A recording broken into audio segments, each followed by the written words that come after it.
طيب السلام عليكم.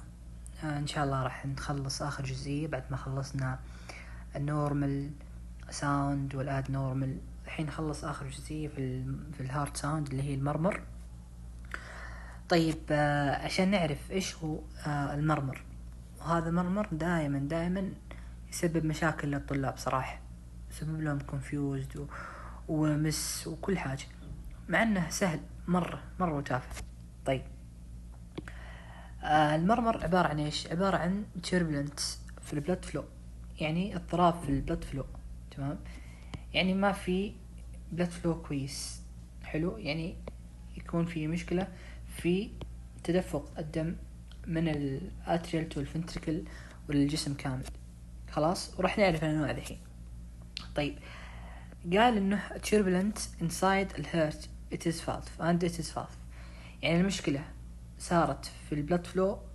تمام، انه فيه مشاكل في الفالفز اللي جوا الهارت. طيب في نوعين من التيربلنت، اللي هي نوعين من الاضطراب لازم تتجمع مع بعض عشان نقول هذا ميرمر.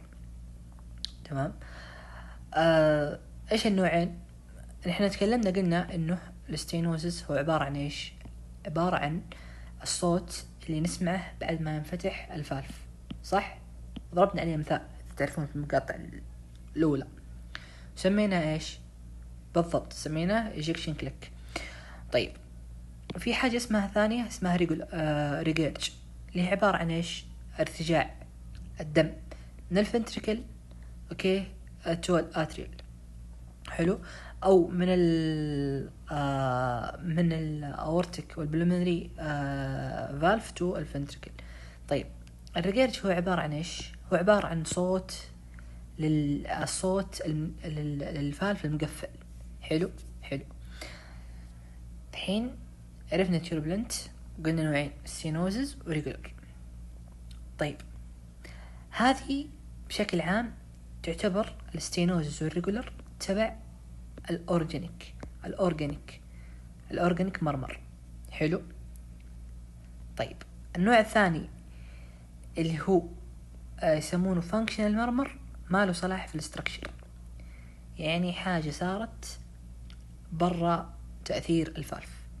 حلو. طيب الأورجانيك يعني إيش؟ شيء في التركيب، اللي هو شيء في الفالف.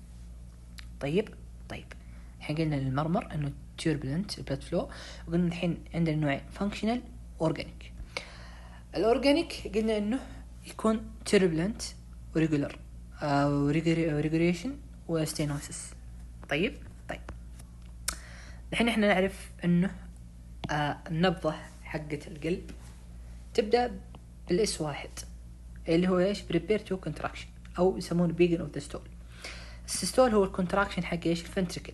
ستول سي 2 اللي هي عبارة عن ايش؟ عبارة عن الصوت اللي ايش؟ قبل الدايستول، يحضر للدايستول، والدايستول هو الريلاكسيشن حق الفنتريكل. طيب الفترة بين او الفترة اللي في السيستول حلو والفترة اللي في الدايستول حلو لها مرمر، والمرمر هذا على حسب الفالف. إذا والله الفالف كان ستينوسس حلو، أو المرمر كان ستينوسس، فنعرف إنه كان مفتوح الفالف في المرحلة. وإذا كان المرمر في الفالف ريجير، نعرف إنه كان مقفل. أعطيكم مثال، خلاص كذا خلصنا المرمر تقريبا في الأورجانيك. الحين الاس واحد اللي هي الساوند واحد، نحن ايش قفلنا؟ قفلنا الترايكاسبيد وايش والمايترال، صح؟ فتحنا ايش؟ فتحنا البلمنري والاورتيك. طيب بالعقل يعني قلنا فتحنا، يعني الصوت اللي بيطلع في المرمر في الجزئية المفتوحة نسميه ايش؟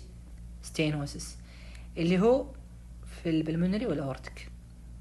طيب الصوت اللي بيطلع اذا كان في ريجولر او ريجير بيكون ايش؟ بيكون المايترال وترايكاسبيد. حلو. طيب جاء هذا مرمر نسميه السيستول، خلاص لانه صار في السيستول. حلو. طيب الحين احنا نعرف انه في السيستول ايش يكون في كلوزد فالف. كلوزد فالف ايش هي؟ اللي هي تراي كاسبت فالف، دقيقة بس، والمايترال فالف. فإذا صارت فيها مرمر يصير فيه ارتجاع. حلو، ارتجاع هذه من الفالف على الاتريال، تمام، في مرحلة الكونتراكشن. هذا يعطينا مرمر، والمرمر هذا نسميه كلوز تايب ريجر. يسمونه البان سيستوليك مرمر. البان سيستوليك مرمر ايش يعني؟ المرمر اللي جاء في الفالفات المقفلة وخلاه يصير فيها ريجر، فنسميه ايش؟ بان سيستوليك مرمر. طيب المرمر اللي جاء في مرحلة السيستوليك، تابعوا مرحلة السيستوليك في الأوبن فالف، يعني في الأورتيك والبلمنري ستينوزز، إيش نسميه؟ نسميه إيجكشن سيستوليك مرمر. أختصر عليكم، الحين عندنا الS1، تمام، يركزوا معي اللي ما فهم يصير بدل ما يرجع. الS1 هي مرحلة إيش؟ السيستول. يا سلام. مرحلة السيستول إيش فيها؟ فالف، فيها فالف مفتوحة وفيها فالف مقفلة. طيب الفالف المفتوحة إيش هي؟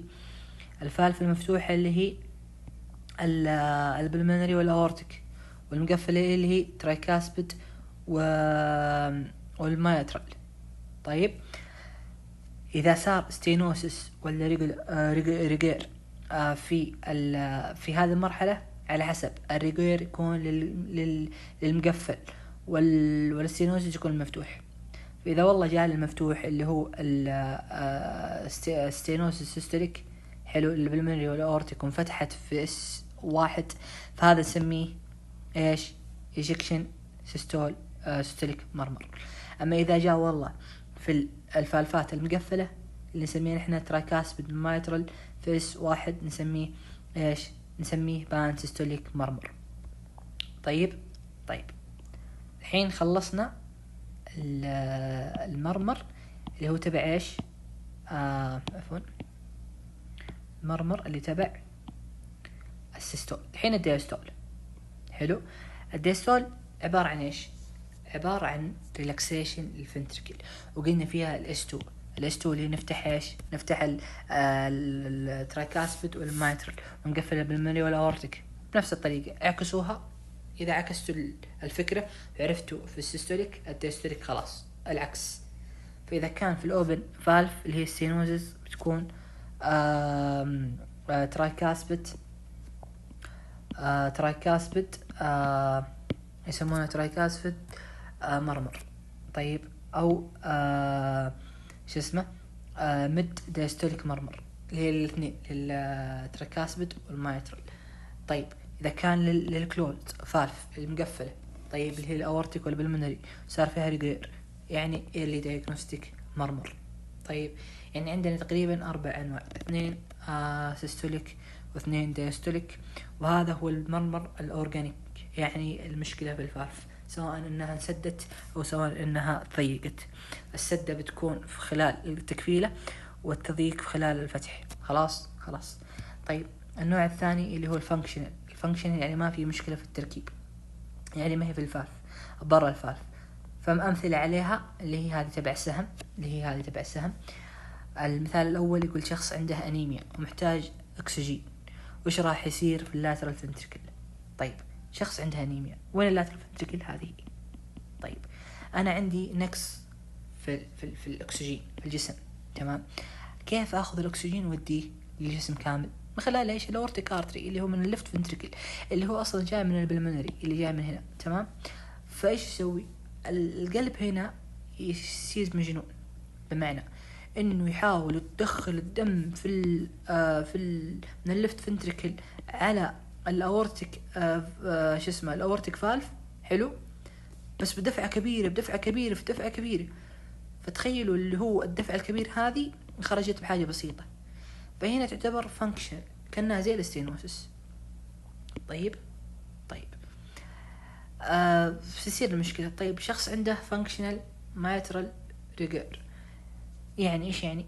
يعني functional mitral regale بنفس الطريقة. واحد عنده left ventricle failure، left ventricle failure هذه left ventricle failure. طيب إذا جاء left ventricle failure إيش يصير؟ يصير في احتشاء من الدم، يتجمع الدم وما هي قادرة تضخه، فتكبر العضلة اللي هنا.